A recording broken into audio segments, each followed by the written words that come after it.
আসসালামু আলাইকুম। কী অবস্থা সবার, কেমন আছেন? এই হচ্ছে স্ট্রবেরি গাছ। তো এখন হচ্ছে মে মাস। তো অলরেডি স্ট্রবেরি গাছে রানা ছাড়া শুরু করেছে। তো আমি চারা তৈরিতে লেগে পড়লাম। এই একটা রানার, আবার এইদিকে।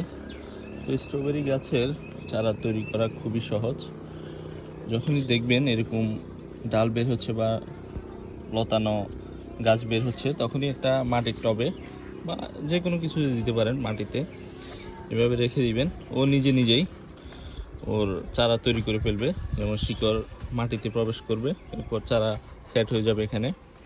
তো খুবই সিম্পল, এভাবে অনেক চারা গাছ তৈরি করা যায়। এখানে আমার একটা থেকে এগুলো সব করা গত বছর। তো এই বছর আবার আলহামদুলিল্লাহ রানা শুরু করেছে। তো আমি এটা মাটিতে সেট করছি। তো এইভাবে চারা তৈরি করতে পারেন খুব ইজিলি। এখন যদি গাছে কোনোভাবে কোনো প্রকার ফল অথবা ফুল আসে, তখন সেগুলো ফেলে দিবেন, তাহলে গাছের গ্রোথটা ভালো হয়।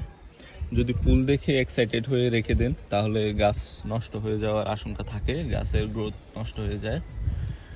এই যে এটা হচ্ছে ফুল, আমি এটা ফেলে দিব।